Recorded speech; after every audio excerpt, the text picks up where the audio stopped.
ايه يا رجاله، كنا نخليها 5 عشان تبقى ال5 عدد صوابع الكف. 6-0 6-0 بجد، هو ده بجد. هو المغرب النهارده كانت بتلعب مين يا جماعه؟ عشان بس المغرب كانت بتلعب بلديه المحله ولا ايه؟ ما انا عايز افهم، احنا ايه بيحصل لنا وايه اللي بيجرى لنا بعد ما بنلعب ماتش مهم ونخسره؟ هل احنا بقى بنرمي الفوطه بقى في اللي جاي كله؟ ما انا عايز افهم. ما انت برضه فاهمني، حطني في الصوره. يعني انزل تحت تريلا دلوقتي؟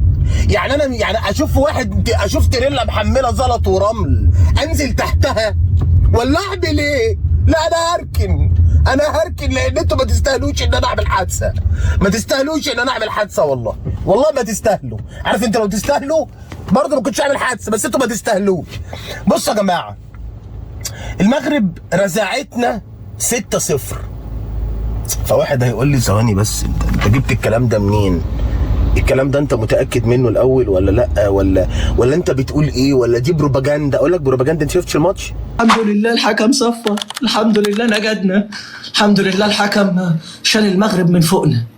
ده فضيحه، دي كارثه. هي الفوره من كام؟ 6 واحنا بنلعب بيلي، هم واخدين الجاكوز بيلعبوا لوحدهم. وفي الكوره اسمها 6-0 يا سوادي. يا جماعه ما حدش يفرج الاطفال على مباراه مصر والمغرب، ما تفرجوهاش. دي ما كانش مباراه، ده فيلم زائد 18. المغرب اغتصبتنا كرويا. يا سوادي يا سوادي علينا على اللي حصل لنا. ليه كده؟ ليه كده يا جماعه؟ والله مصر كبير يا والله انا كنت عارف، والله العظيم عزيزي، والله العظيم كنت عارف. قلت لك اتفرج على المغرب، فيها كواليتي غريب، ما ينفعش اصلا دي كانت تلعب والله كانت تلعب على الذهبيه. جيت قدامنا يا زهقنا اصلا. يعني الواد اللي بيروح يسنتر، يعني بقينا ناخد الكرة نروح نسنتر، المغرب يروح يجيب جول، والاغنيه الاقيهم كل شويه عند الكورنر هناك وعمالين يرقصوا كده. والله بيرقصوا بنفس الرقصه ده. طب بس استنى، كرة القدم اللي كانت ما بين منتخب مصر الأولمبي والمنتخب المغربي الأولمبي ابتدت وكأنها كانت مباراة كرة قدم، والحكم زمر ونهى الماتش وكأنها كانت مباراة باسكت بول. لأن النتائج التقيلة دي الحقيقة احنا ما كناش بنشوفها غير في سلاح الشيش بس. احنا نتغلب بال6 ليه؟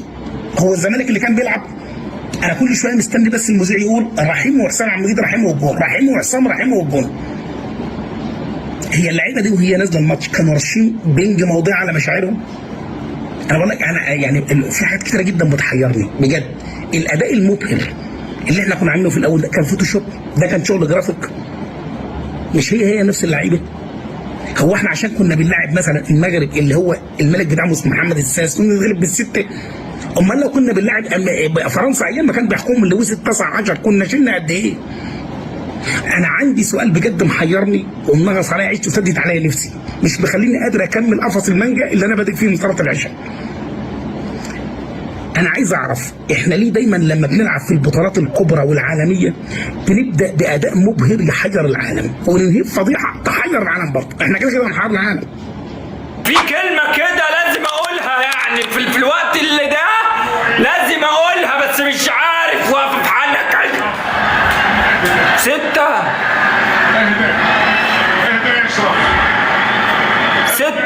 بلع 6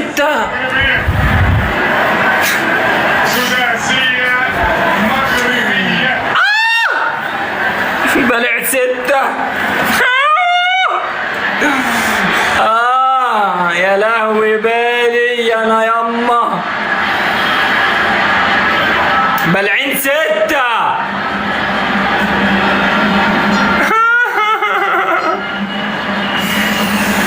يا لهوي، ده الحمد لله ان الجون اتلغى، الحمد لله عشان ما تبقاش 6-1. يا لهوي الماتش خلص، الماتش خلص 6.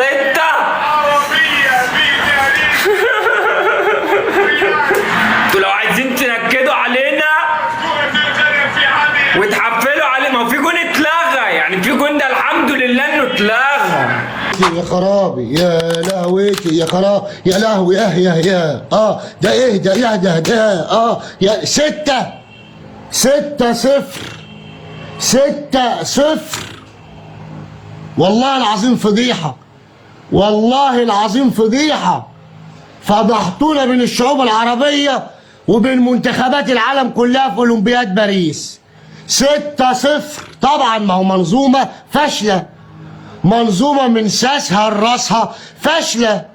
اللي خلى يا راجل مدرب منتخب مصر كابتن حسام حسن قاعد هنا في مصر بيتفرج على ماتش سيراميكا وطلائع الجيش في كاس الرابطة، وما راحش ولا سافر مع البعثة والمنتخب الأولمبي لفرنسا. فوزي لقجع في فرنسا. كابتن وليد الركراكي مدرب منتخب المغرب الأول في فرنسا. الناس دي عندهم كورة. منتخب المغرب مع المغرب لا تستغرب. منتخب المغرب منتخب أوروبي بمنتهى الأمان. احنا النهارده فضيحة، فضيحة. 6 1 2 3 4 5 6. الله يخرب بيوتكم، الله يخرب بيوتكم. 6-0. مش عارف اجيب جول، ده معرافة. والله العظيم المغرب النهارده تقدر تلسعنا 9-10. ماتش يخلص 10-0. 0 في كل حاجة، في كل حاجة. الله يا نهار اسود. 6 عارف يا جدعان الناس جاده ومشدده عشان اللي حصل النهارده، ان احنا اتحشينا فريق في الملعب، فاهم؟ حاسين احنا بلعنا راتش وما جيناش الماتش اصلا. انا بحمد ربنا ان احنا طلعنا 11 زي ما نزلنا، ما خطفوش مننا حد. بس يا جدعان فعلا ده وقت ان انت تتكلم على اساس المشكله. الرجاله دي عملت بطوله كويسه، وميكالي مش مدرب وحش يا جدعان. انت لو كنت عملت كونسالت ومدربين، جبت جوارديولا وكلوب وفينجر عملوا كونسالت وكل واحد فيهم مسك ماتش، ما كنتش تعمل بالمنتخب ده اكتر من كده.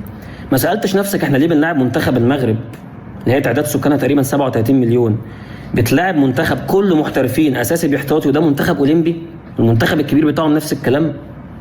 لان الناس ماشيه صح من الاول. ده وقت يا جماعه ان احنا نتكلم من الاخر على المشاكل اللي حاصله في مصر من الاول في موضوع الكوره ده. سالتش نفسك احنا ليه ما عندناش لعيبه بتطلع تحترف مع ان احنا 120 مليون وما عندكش لعيب بيتاخد بره؟ وما سالتش نفسك ليه المنتخب بتاعهم كله محترفين كده؟ هقول لك ليه انت ما عندكش غير محمد صلاح وتريزيجيه، فاهم؟ ومصطفى محمد ومرموش، قله مندسه كده، عيال كلها جهود ذاتيه اصلا. لان اللي ماسكين الكوره في مصر يا جدعان ماسكين قطاعات الناشئين. تلاقي واحد الكابتن فاهم كان بيلعب في ريش التكييف في الثمانينات، فاهم؟ ما قراش كلمه عن الكوره من بعد ما اخترعوا الاوف سايد، ولا فاهم حاجه في سبورتس ساينس ولا في فيسيولوجي ولا في بايو ميكانكس ولا في سايكولوجي. في الاخر واحد مدرب شفته في فيديو سحب لنا واحده اسكندري 5 خمسات بيقول لنا مفيش حاجه اسمها نفسيه، ولا قرا كلمه في الكوره. وتلاقي واحد اصلا معهوش رخص، هو معهوش غير رخصه سواقه، معاه رخصه سواقه بالعافيه، ودول اللي بيمسكوا القطاعات الناشئين، ودول اللي بيتحكموا في الكوره في مصر. وده واحد مش بيبقى فارق معاه ان هو يشوف مين احسن،